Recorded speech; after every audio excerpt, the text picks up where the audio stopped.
Hey everybody! Hey y'all, okay? I hope y'all are having a good day, a good evening whenever you're watching this. I hope your day is full of an abundance of love and joy. And if it is not, I hope that I give you a kiki and a giggle to help you through your day. Okay, that's what I'm here for. All right. So let's go ahead and get into Married to Medicine. Now, y'all, the last one was 2 hours, so this one is the actual third part. I didn't realize that's how they were doing it. But yes, this is Married to Medicine, the reunion for season 7, part 3. Okay, so let's go ahead and get into it. So Simone is talking about Heavenly backstage. The men are on stage with Andy. And Simone is saying, Heavenly has been a low-down, dirty dog, okay? And if she continues to talk about my husband, then I will drag Damon to his face, okay? That's how Simone feels about it, okay, in her vibe, okay? Just upset in her vibe, all right? Heavenly didn't say it too much. Y'all really hate Heavenly out there. Y'all be wanting to argue. Y'all be like, she's miserable, she's terrible, she's insecure, she's this, she's that. And I just don't see it. I don't see miserable at all. I just see somebody that don't have a filter and don't care. And think they funny, so they gonna say whatever they feel like saying. And y'all don't like it, but I don't think it's that serious. I don't think it's that deep. I've said that. I find the fact that Dr. Heavenly can laugh at herself, I find that endearing about her. She watches all of our videos and she never takes it hard. And I feel like that is not an easy thing to do. To be able to not only laugh at yourself, but to watch other people roast your ass. Okay, so to me, it feels to me like there's more character than people give her credit for. And that's fine. We can agree to disagree about Dr. Heavenly, but I like Dr. Heavenly, okay? And I don't agree with everything she does or says. There's no way you can ever agree with anything that everybody says, and there's no way, okay? I don't agree with everything people I love do, let alone people I don't know that I watch on television, okay? I just kind of feel like I don't strongly dislike anybody on this cast like that. I feel like the people who watch the reviews and the shows are so much more like, about, Mariah or Heavenly or, Contessa or Simone or whoever, or Jackie, whatever. I'm just not that, it doesn't give me that strong a feeling in order to feel so about anybody on the cast. I really, I like the in-between and the balance that I get for the most part from Married to Medicine, okay? So I just want to talk about that because y'all was on Twitter ragtagging Heavenly's ass, and I was just like, why do y'all feel like this? It's not that deep. The men are talking to Andy about relationships never being equal through the years, meaning there's always somebody in a relationship that is doing more. Sometimes it's a 60-40 love. Sometimes it's a 20-80 love. And I'm just like, child, if we get to 80 and 20, it's time to have a conversation about farewells. Because I be good goddamned if I'm carrying 80 and you carrying 20. That's too much, okay? Curtis says that he ain't gonna be too many Mitches when they go on break, which lets you know that he is not okay with y'all referring to him in any shape or form as a female dog of sorts, okay? As a male-female dog. He is not here for that. Cecil, you may think that shit is funny. Eugene, yeah, Curtis ain't here for that. He ain't gonna be too many more of them. He was smiling, but he was serious, okay? Simone and Heavenly hug and lay on top of each other, y'all. I don't know what was going on. I feel like we missed something. But then we see Heavenly coming back into the room with Simone and her saying, we are so much alike. I know, we are the same. We take things hard, They are not as forgiving. They're the same type of personality. But they get on their knees in front of each other and hug. And that hug turns into them falling down on one another and then Quad getting on top of them and grinding. And then I just didn't know how to feel because Simone and Heavenly were having a serious conversation amidst all of this happening.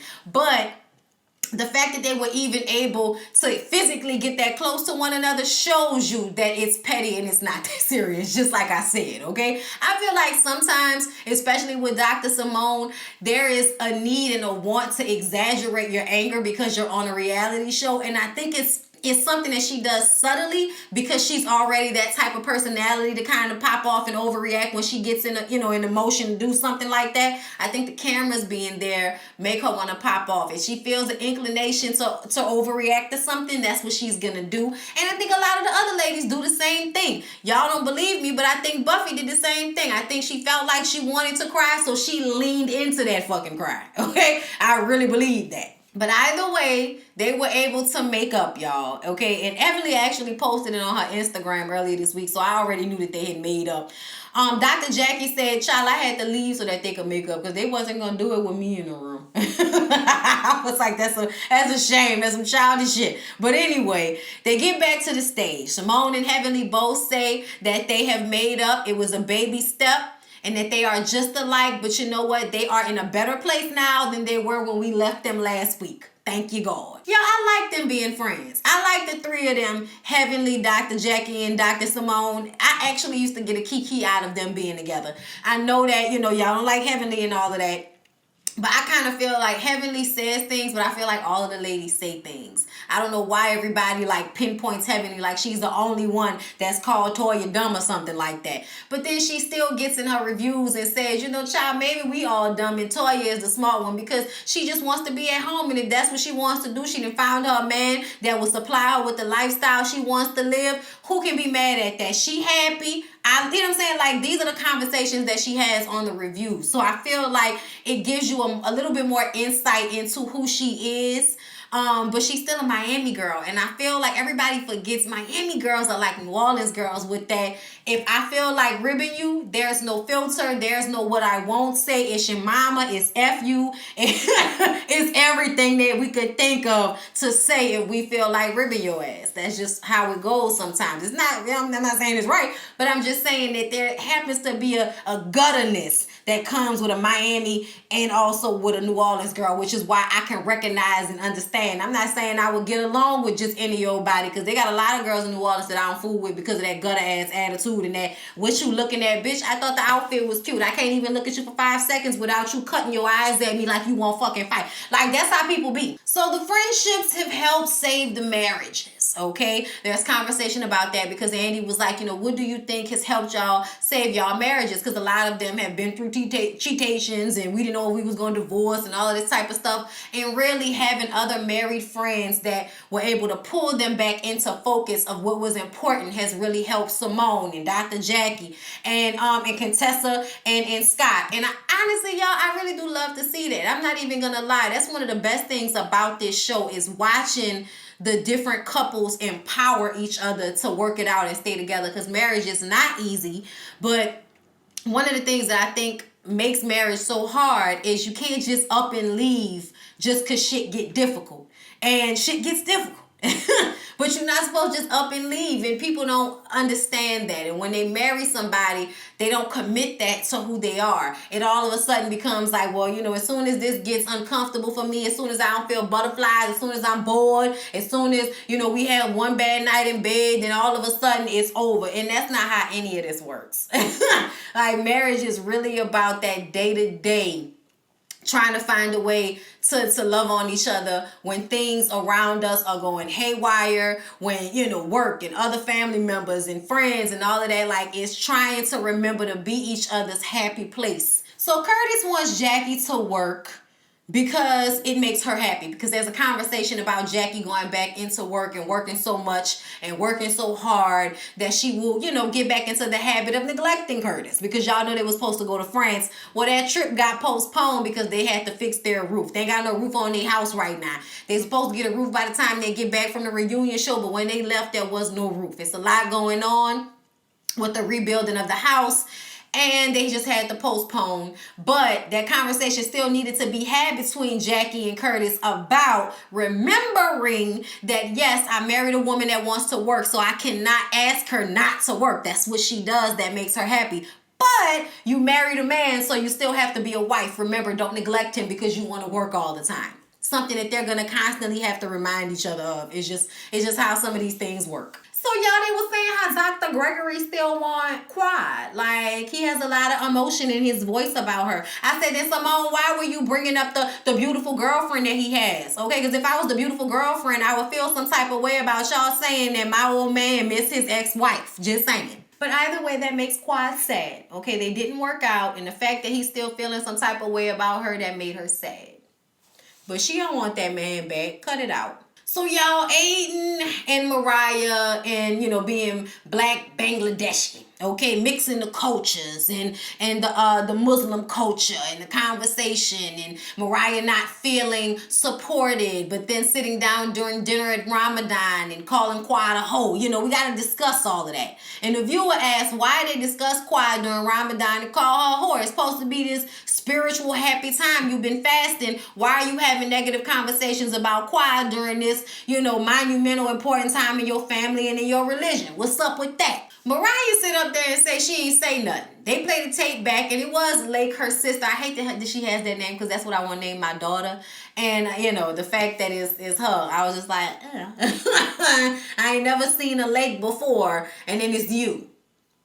But anyway, I'm just saying she messy. But, you know, whatever. She seems to be a mature woman sometimes, which is rather messy. That's all I'm saying. But Mariah is sitting up there getting emotional, talking about how y'all never showcase the religion because we don't feel supported in our religion. We feel like they make fun of the religion.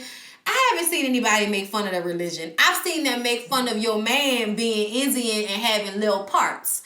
That's what I've heard them make fun of, but I've never heard them make fun of the actual religion. It was something that was said about them being scared for Mariah's kids. I thought that was linked to the drug thing. Child, I don't know. But I felt like Mariah burst into tears and started to grandstand because that was a negative look. And she just didn't want to admit that that was a conversation that was being had at the table, as if the cameras didn't capture it. Talking about it was only 10 seconds out of a 3-hour dinner. It doesn't matter. It doesn't matter. You still had the conversation. You still talked about it. Then she went from we didn't have the conversation to I switched the conversation up. I put a stop to it. I was like, child, you were sitting up there saying after Ramadan you can continue to drag her ass. But right now, let's not do that because I don't want to make Aiden's family members uncomfortable with this mess. So let's wait till they not around and then we can continue to call Quad a whore. That's what I felt.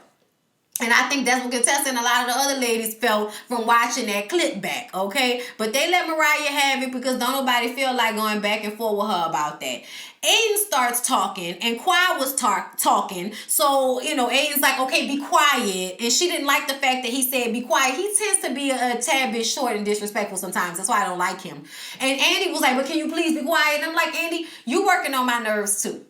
You're working on my nerves too. Like I said last review, there's the energy that you give off with the Black Housewives and the black shows that you don't give off with the white shows. And I don't care that you won't admit it. I don't care that you even don't know that you're doing it, but you are doing it. And it is very, very like obnoxious to watch sometimes. And sometimes you really wish they would get somebody else to do the reunion shows. Like call Bevy in and let her do them. Because I'm starting to like feel some type of way about Andy during these reunion shows with the black shows. Just saying.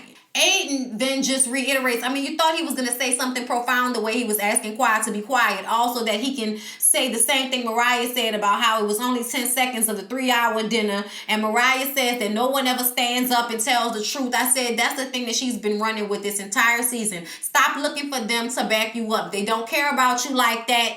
You got Lucy and Lake and all of them people at your house to back you up. Stop looking for them to back you up because they don't fool with you like that, Mariah. It's a lot of water under the bridge. We forgiving each other and all of that, but they still don't see it for you like that. And you hanging on to the cast for this check and because you the executive producer, and that's fine. But stop expecting them to speak up on your behalf. They're not going to do it. Hell, Dr. Jackie is not speaking up on Simone's behalf with Heavenly because they don't want to get involved in it. None of them want to get involved in everybody's foolishness.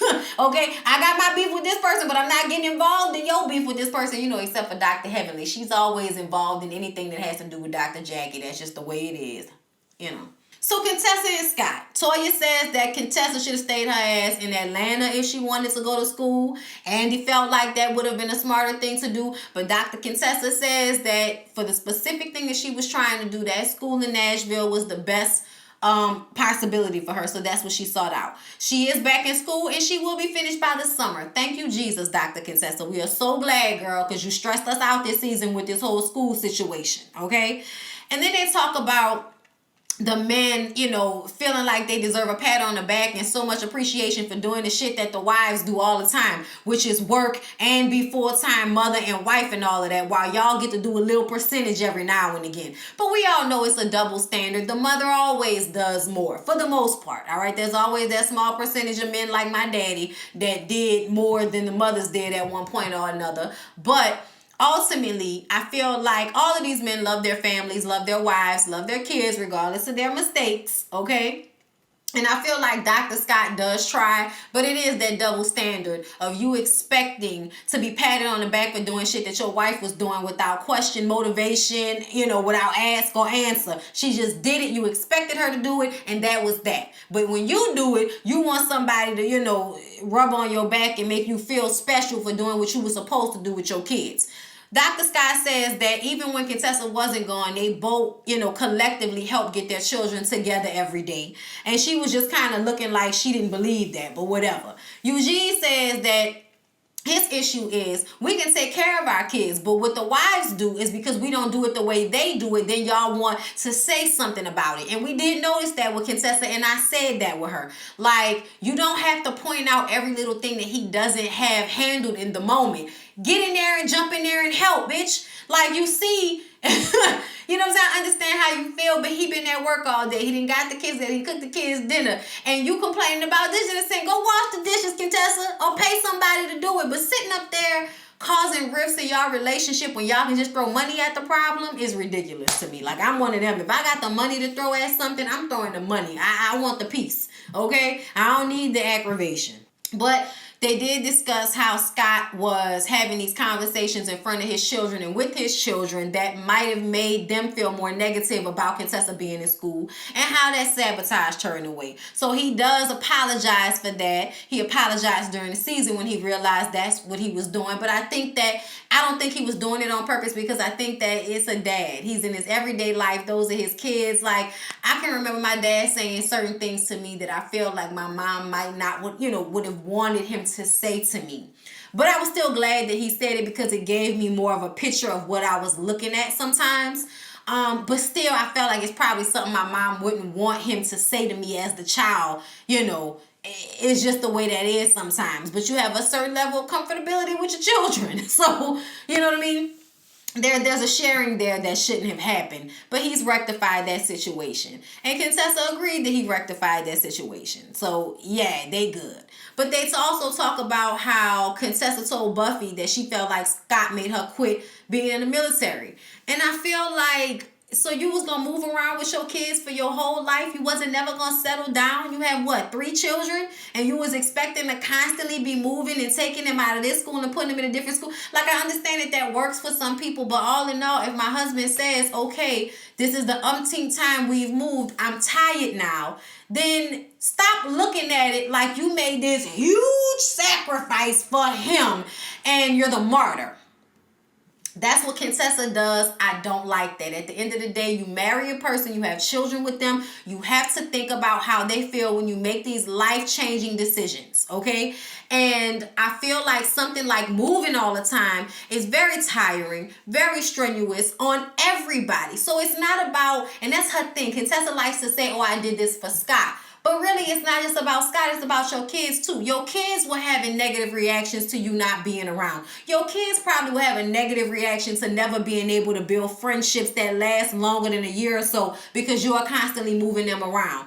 Like, at the end of the day, you did what was best for your family by sitting your ass still. So everyone kind of rejoiced in seeing Dr. Heavenly and Dr. Damon having issues in their relationship because of the strip club thing, because everybody feels like she always tries to act like their marriage is so perfect. I don't think she acts like their marriage is perfect. I think we see a lot of things. We see Damon being exhausted with Dr. Heavenly all the time. I don't think it's perceived as perfect. I just think that they are happy within the confines of their relationship, and they have disagreements and arguments just like everybody else, but it's nothing to put on Front Street, and they don't allow it to be put on Front Street, even though they are on a reality show. And some of y'all are not capable of doing that because of whatever's going on in y'all marriages. That does not mean that Dr. Heavenly and Dr. Damon are faking the funk. That just means I'm not about to show y'all every time me and my man get in an argument. And I'm sorry, but I respect that. That's the way shit is supposed to be. But everybody rejoiced in watching them bicker. So then we get into how Eugene does not like the fact that Toya talks about having sex with women. He does not like that she continues to do that. And then she got on stage and talked about how she wanted to have sex with Alicia Keys and Jada Pinkett. And that is when I figured out that me and Toya have so much more in common than I ever thought we did. Because when I was growing up, we all definitely thought Alicia Keys was down with the girls. And Jada, we thought Jada was down with the girls too. Okay, now they too old for me, so I can't can't fool with that age range, okay? But I have my Tiana Taylors and God forgive me, my Zendayas, because Zendaya is so much younger than me, but she's so cute and swagged out. So yeah, you know, I got a little crush on Zendaya. She legal, right? I can have a crush on Zendaya. Let me make sure, cause like I don't want to have a crush on a child. Let me make sure, cause she, you know, she's still a child compared to me. 23. Hallelujah. Okay, Zendaya's 23. And I feel like I've only had a crush on her within the last year. So she's been legal this entire time I've had a crush on her. Okay? Thank you, Lord. All right? Ain't nobody got time for that. That's not what's up. Anyway. Okay? Then they discuss Heavenly saying that if the women cheated, they would be 3 steps ahead of the men. Some of the men don't agree with that. Y'all got caught. We're not saying that any women on the shows have cheated, but y'all got caught. So y'all don't have a good track record as it is. Shh. Then Andy brings up how Heavenly said Jesus, but ultimately she would have sex with Terrence Howard. He can get it. I said yes. Terrence Howard in The Best Man can definitely get it. Definitely. Not an Empire. In The Best Man. Damon didn't like finding it out on TV. Child, you can tell that Dr. Heavenly has to keep a lot of things to herself because Dr. Damon be quietly upset. Ain't nothing scarier than a man that gets quiet when he's upset. Scott doesn't like Contessa liking Michael Strahan because she's met Michael Strahan. So now Scott will be checking her phone. I said, oh, are y'all serious? Are we playing right now? I'm nervous. Lord. Ugh. Child, what did that be on the blogs next? Okay, we saw Michael Strahan and Contessa from Married to Medicine coming out of a restaurant late at night. Like, oh God, please don't ever let that happen. But I'm just saying, child. Then there's some discussion between the differences of going to Dr. Jackie as a doctor, OBGYN, and going to Dr. Simone. Apparently, Dr. Simone cares and she's a little less rigid and money up front like Jackie. You know, Jackie wants that deposit up front. I said, a deposit? I got to pay you a deposit? Whew, a doctor's office. And y'all mad at the estheticians for asking for one. And the hairstylist. Okay. Then we discussed this scene where Dr. Simone was talking to a 14-year-old girl about, you know, birth control. And Dr. Heavenly feels like her daughter is 14 and she doesn't want her daughter on birth control. She feels like there's nothing her daughter could be doing that would need for her to be on birth control. Child, I wanted to be on birth control to regulate my period and to clear up my skin when I was like 15. And Tanya was like, no, you're not. For what? I'm just saying. So I've been on birth control since I was like 19. That was when I first got on birth control at 19 years old. And I am just now getting off of it at 31. So yeah. Use condoms, people. Use condoms instead. Do that for us. Use condoms. I know y'all not going to do it, but, you know, that's why we tell y'all to get on birth control for y'all that don't want to use the condoms. Oh, I don't like how it feel. Oh, you like having several babies pushed out your pussy, don't you? Okay. They asked Quad if she needs a doctor this go round, and she's like, well, you know, it just depends, you know. Dr. Contessa tried to introduce her to a plastic surgeon, but I guess he must have been too short for Quad, even though he was taller than Quad. See, that's stupid. As long as he's taller than you, that's all that should matter, sis. Sitting up here talking about he was short. Girl, who the hell matters? You know how many short niggas got kickstands? Never mind. I'm saying Quad not gonna find a man if she don't narrow down that list a little more. And then we see the preview for Married to Medicine LA when the ladies travel to LA and we got to see some of the drama that's gonna happen on Married to Medicine LA. I will be reviewing it. Heavenly is pissing people off per usual. And then we have the end of the episode, the end of the season, you know, wrap up. Simone is hopeful with everyone sitting across from her, all right? Contessa wants to learn from the other marriages what to and what not to do. Mariah is a Libra, and she has forgiven everyone. I said, oh, really? You a Libra, girl? You know my husband is a Libra. We are hella compatible. Really? I might like you if I met you in person. You know what I'm saying? I don't really dislike her. I've just seen her do a lot of little, you know, things where it's like, oh, girl, like, exhausts me, why don't you? Okay, but y'all, me and Mariah might get along in real life. They say the Geminis and the Libras get along. So Toya says that she will be inviting Contessa to the next housewarming party she has inside her home. So, you know, don't think that I'm only quarantining you to the backyard, Contessa, okay? Dr. Jackie feels much lighter now that she's resolved things with Buffy, now that Simone and Heavenly have resolved things without her input. She's light as a feather, stiff as a board, okay? Light as a feather, stiff as a board, light as a feather, stiff as a board, light as a feather, stiff as a board, light as a feather, stiff as a board. Everyone feels better. We've ended on a better note than we started off with, and that was Married to Medicine Season 7, The Reunion, wrap up. Okay, it was okay. It was okay. I think it was good. I think we got, a lot of the punch the first go round, and this was just, cleaning house, but it was enjoyable nonetheless. I'm glad Simone and Heavenly made up. There just wasn't a lot going on this season. This season wasn't as I don't want to say entertaining, because I was entertained, but it wasn't as explosive as previous seasons have been of Married to Medicine. Child, I might go see if I can find Married to Medicine on Hulu or somewhere and watch some old episodes, because y'all know I missed a lot. I might go back and rewatch some Married to Medicine episodes or something, because that's what I've been doing with Love and Hip Hop Atlanta and Love and Hip Hop New York, watching old episodes and tweeting about them. So y'all should follow me on Twitter at BONDY.BRITTANY. Okay. All right then, y'all. I love y'all. I appreciate y'all so much. Everybody who tweets me and retweets my videos and shares my videos, I love y'all so much. I appreciate y'all. People get to my Cash App and my PayPal. Thank you so very, very much. I appreciate it. I love y'all. Y'all don't know how much y'all are a blessing to my life. And I hope that I continue to be a blessing to yours. All right. I love y'all. I'll see y'all in the Monday night videos. Thank